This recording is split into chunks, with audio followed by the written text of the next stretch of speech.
အားလုံးမင်္ဂလာပါရှင် F3 မိသားစုခေါ်ချင်တဲ့ပတ်သက်ပြီးတော့မှ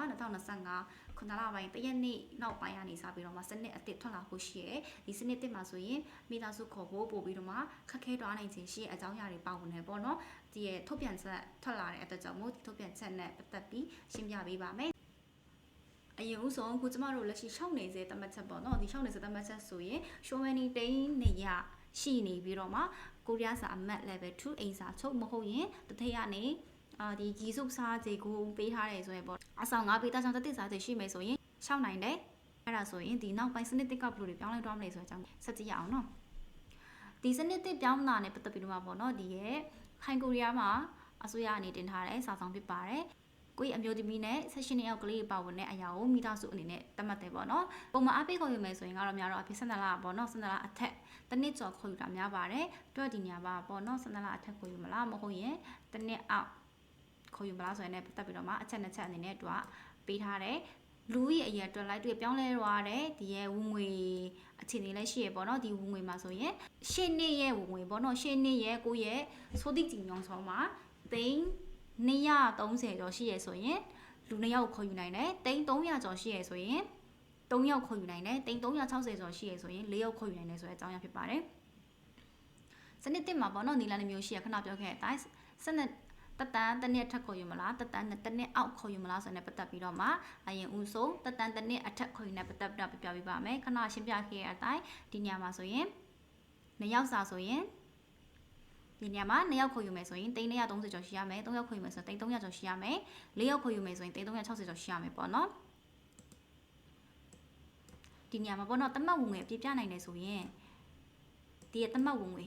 သူတို့ပေးထားတဲ့ဒီတမတ်ဝင်ငွေ330ကျော်300ကျော်360ကျော်420ကျော်480ကျော်ဒီအရာတွေပြောရပါတော့အရင်နှစ်ရှေ့နှစ်ကကိုယ့်ရဲ့လစာကတနစ်စာလုံးခြုံပြီးတော့မှပေါ့ကြည့်လိုက်မယ်ဆိုရင်330ကျော်နေတယ်ဆိုရင်340လောက်ပေါ့နော်အဲ့လောက်ရှာကိုကရှာနိုင်နေဆိုရင်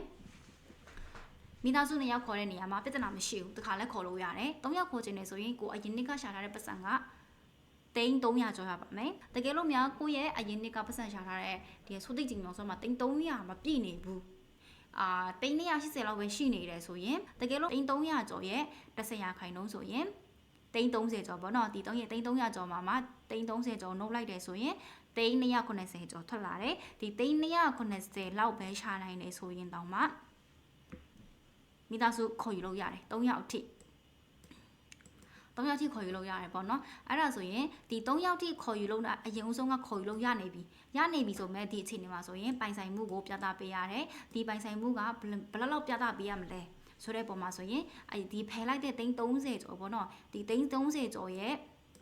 5ဆကိုပိုင်ဆိုင်မှုအနေနဲ့ပြသပေးရတယ်ဒီ330ကျော်ရဲ့5ဆပိုင်ဆိုင်မှုဆိုရင်150ကျော်ပေါ့နော်ဒီ150ကျော်ကို6လအတွင်းဘန်ထဲမှာအတည်ထားတဲ့ရှိုမန်နီကိုပြသပေးရတယ်150ကျော်ကို6လအတွင်းရှိုမန်နီအနေနဲ့ပြသပေးရပါမယ်ဒီလိုဆိုရင်မိသားစုခေါ်ယူနိုင်ပြီပေါ့နော်ဒီဝင်ငွေနဲ့သွားမယ်ဆိုရင်ကကြတော့တေချာပေါက်ပိုင်ဆိုင်မှုပြသပေးရပါတယ်ဒီပိုင်ဆိုင်မှုကကြတော့ခဏရှင်းပြခဲ့တဲ့အတိုင်းပေါ့နော်ဒီရဲ့နှုတ်ထားတဲ့ပတ်စံ10ခိုင်နှုတ်ထားတဲ့ဒီပတ်စံရဲ့5ဆအနေနဲ့ထွက်လာတဲ့ပတ်စံကိုပိုင်ဆိုင်မှုအနေနဲ့ပြသပေးရတယ်ပေါ့နော်ဒီအခြေအနေအထိကကြတော့ဒီရဲ့9ယောက်ခေါ်ယူတဲ့အခြေအနေဒီမျိုးတစ်စင်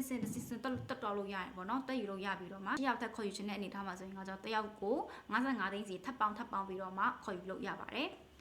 တနစ်အောက်တန်းခေါ်ယူခြင်းတဲ့အနေထားမှာဆိုရင်ပေါ့နော်10လခေါ်မလားမို့ရင်9လခေါ်မလား10လခေါ်မလား17လခေါ်မလားတနစ်အောက်ခေါ်ယူခြင်းနဲ့ဆိုရင်သူတတ်မှတ်ပေးထားတဲ့ဒီဝင်ငွေမှာကိုခေါ်ယူခြင်းတဲ့လအရင်အတွင်းလိုက်မြောက်ပြီးတော့မှရလာတဲ့ပတ်စံပမာဏနဲ့ဝင်ငွေခွန်ပြရမှာဖြစ်ပါတယ်ကိုယ့်ရဲ့အမျိုးသမီးတယောက်တည်းကိုပဲခေါ်ယူမယ်ဆိုရင်သူတတ်မှတ်ထားတဲ့ပမာဏကကြတော့17,96000